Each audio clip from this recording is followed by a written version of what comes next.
Hello out there. We're on the air.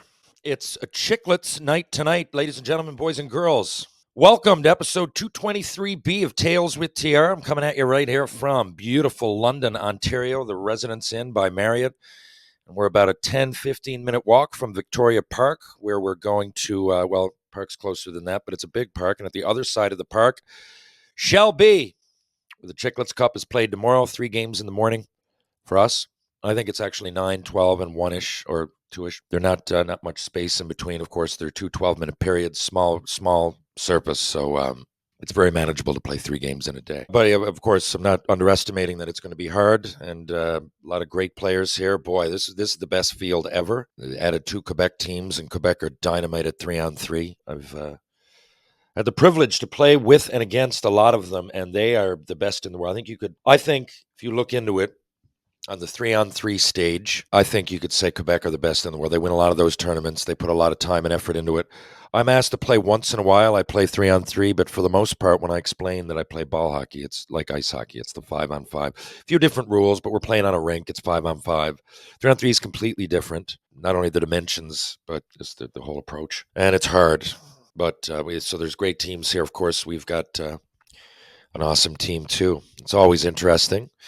The main thing at these things is it's promoting the game. It's also, and I'm not being cliche, I really, really do think Chiclet's best asset, I think, is how, let me preface it with, there's obviously a lot of people that disagree with each other in this day and age. There's a political divide, but that kind of spills over into everything. And I find because of that, there's a lot more, I won't say hate speech, but anger-driven speech at times. And again, I'm not just talking political, but I do think that probably is one of the big reasons that it's become normalized to hate, maybe, I suppose. But anyway, what I'm getting is that Chicklets does a great job. Like, no one really talks about politics or what they don't like about each other. They come together, they celebrate an awesome game and the vibe and the players and the stories.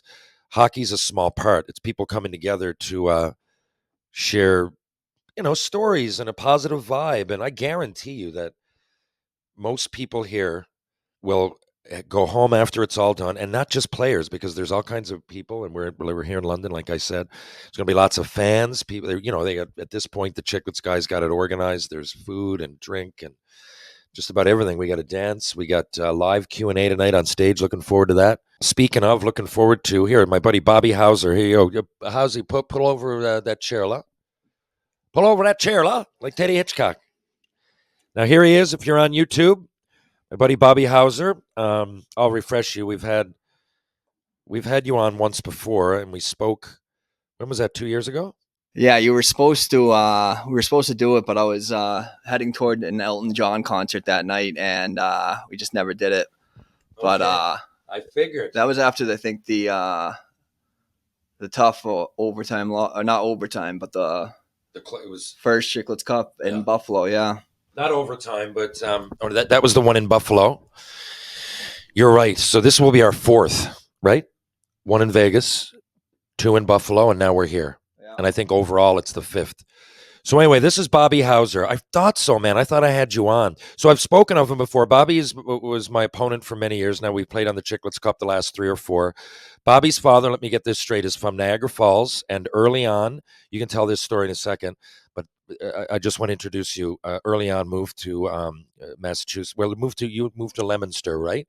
Spelled Leominster if you were to pronounce it out, but it's pronounced Leominster for real. So, and there's a big hockey group there and a big ball hockey group. A lot of these Team USA guys that I've talked about are from in or around that area. No Space isn't far. Those of you that follow Chicklets Cup know who I'm talking about there. He's been a guest. So Bobby, for years now, I'm not just trying to butter him up because he's next to me. I thought was the best American. When I joined Canada, we won in 03, 05, and there was a team in 01 and 98, I believe, and they hadn't lost in like 20 odd games. And with that came 3 in a row world championships. Well, Bobby's team put that to bed in 2009, beat us over in Czech, and kind of started a new era for the ball hockey world, in that Canada didn't win it again until 2022, and America started having these great teams, and now you enter No Space Killa, a little bit younger than us, But Bobby, I think that was, and Bobby played a lot of ice hockey too. Went on and played junior and a little bit of college, right? So why don't you tell us how you got involved in the game with your dad early on? I just kind of summed it up, but I know that it's a more interesting story than I probably gave it credit. So can you tell us how your father got to the United States and how he got involved into ball hockey? So I've been involved pretty much since I was born because my father, he moved down to Leominster when he was 19 years old. When he was 18 years old, him and a ragtag group of friends from Niagara Falls went on air, went on the radio, raised money, and came down to Leominster, Massachusetts to play against Team Milek, which was Mr. Raymond Leclerc, who was the founder of Milek, which is the orange ball. And Wow, I didn't know that. yeah, the first street hockey company was in Leominster. First actual game was in Leominster.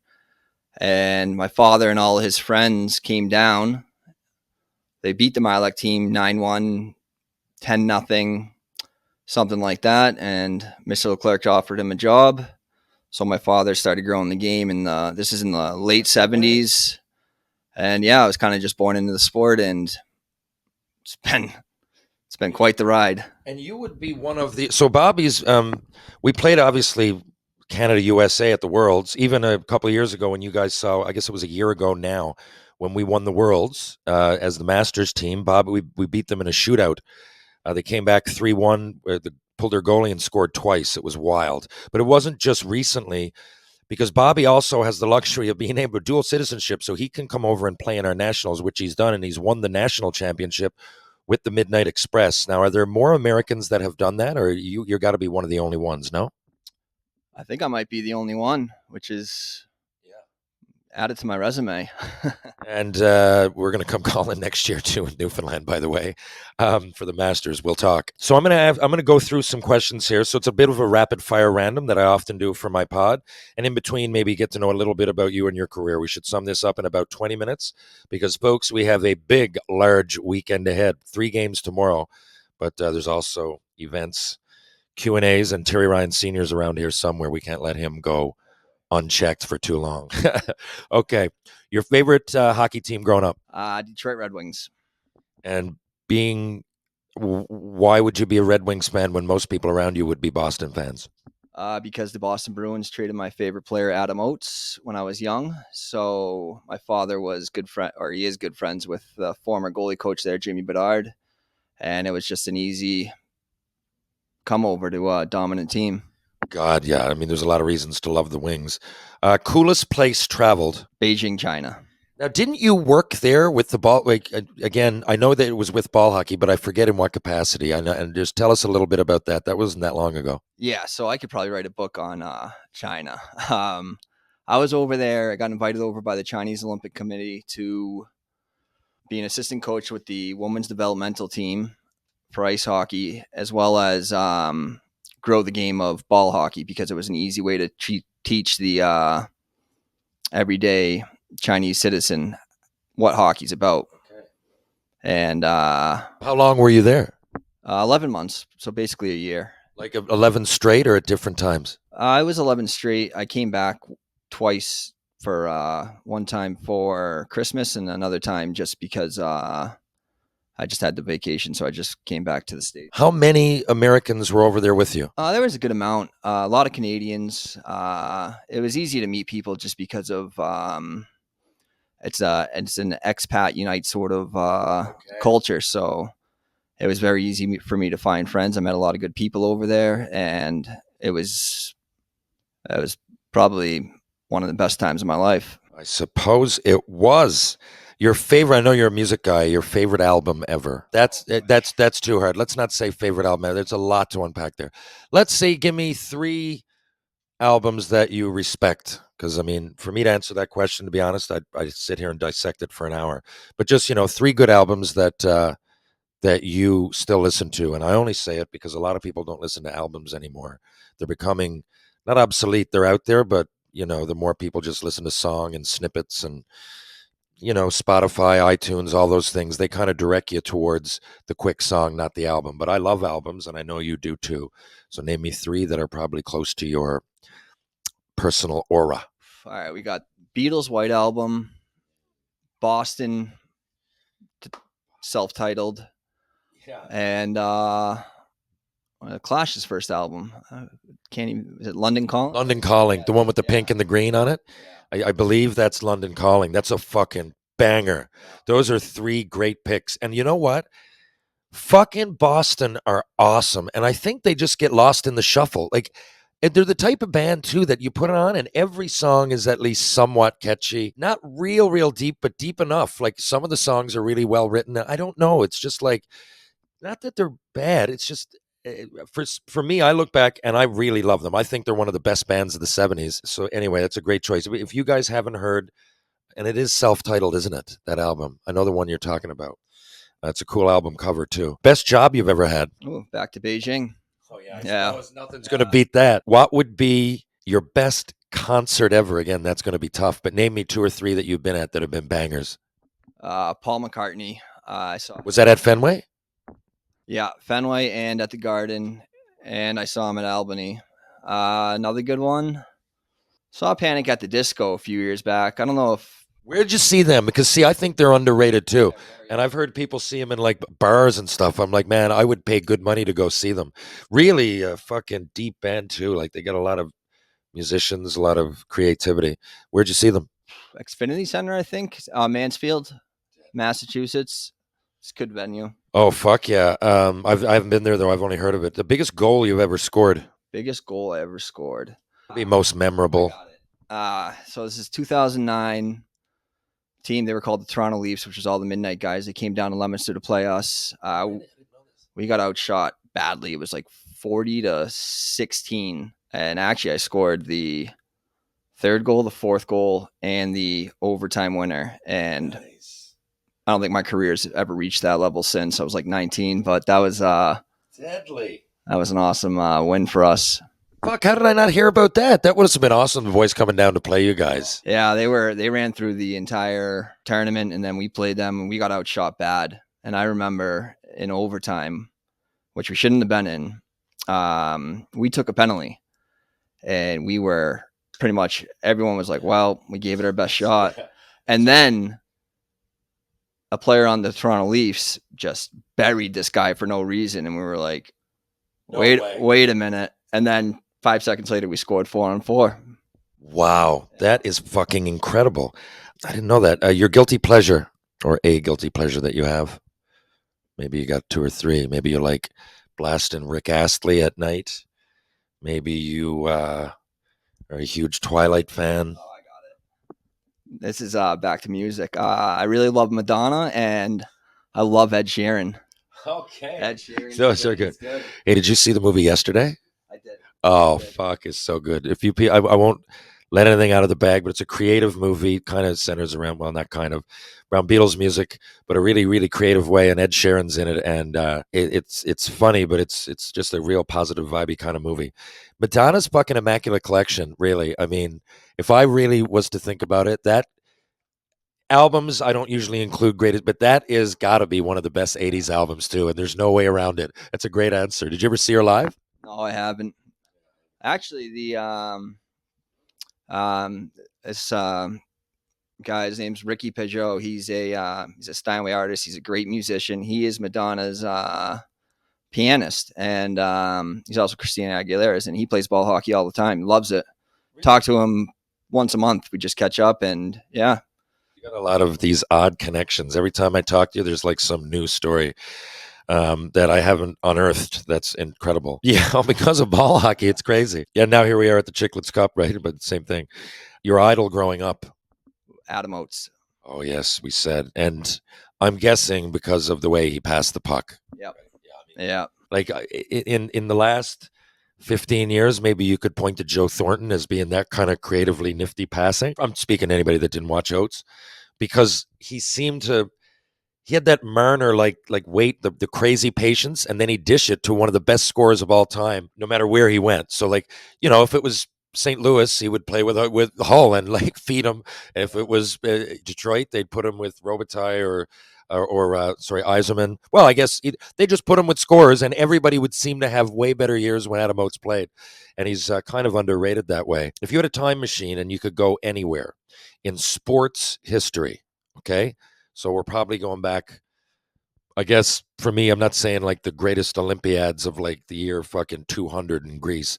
I'm saying back to like the invention of, you could say, the start of hockey or basketball or whatever, or you could do Babe Ruth right up until now. If you had a time machine, could be yesterday, could be our Chicklets Cup 2 years ago. But where would you go if you had one sports trip? You could be there and kind of experience it for a week.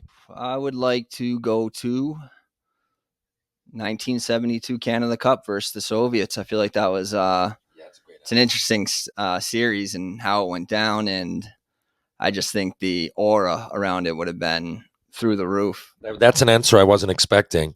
But, and by the way, did you always have your dual citizenship? Yeah. Okay, so you must have, and your dad being from Canada, I shouldn't be surprised, but you probably absorbed that just like a Canadian would. Like, the first time I heard of that, I remember I was like 7 or 8 years old, and then I had it all memorized by the time I was 11 or 12. Your dad probably was an influence that way. Oh yeah, big time. So I was never really like I know in like for the juniors, first junior ball hockey team or any men's ball hockey team to win a gold medal. And that was the first time I was really like a USA guy, because before that I was kind of just sort of like kind of a pain in the ass to my friends because I would just cheer for Canada all the time. True. That's a wild thing. I should have, I'd love to talk to a bunch of people with their dual citizenship. It's a big deal, especially those, lots of people haven't just come over and work. But like your roots were Canada and you're growing up, that's a real fortune, to have, you've got a deep rooted heritage in both countries. And that's a really unique thing. Does your dad still come up to Niagara Falls or Canada? Does he still visit, or do you guys still have relatives up this way? Yeah, half my family still lives around the Falls area, so he's up there here probably 6-7 times. I go to the Falls 3 or 4 times a year, and it's nice. It's almost like a second home, but more of a vacation. I love Niagara Falls. If you haven't been there, folks, it's not, I mean, the actual look of the falls is staggering, but they got a really cool casino. They have concerts, nice hotels, and it's just a really, really nice area. The further you get, I love St. Catharines, spent a lot of time there voluntarily. Like I used to go to hockey schools there as a kid.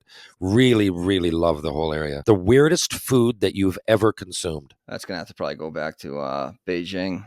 I had some things I wish I never even knew what they were, but I remember I ate this like crustacean with the shell on it, and then I actually broke out in hives after, and I was Oh yeah, it was pretty bad. But and when you're looking at the menu, like, is Beijing? I mean, obviously it's a long way away, but I know there's a lot of English spoken there. Would the menus have English, or would you?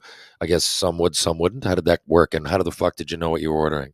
you just point at the picture and whatever looked the best. And I actually think this might have been a Japanese restaurant, though. I'm not really sure, but I do remember eating it, and I was just like, "What is that?" And then 5 minutes later, hives everywhere.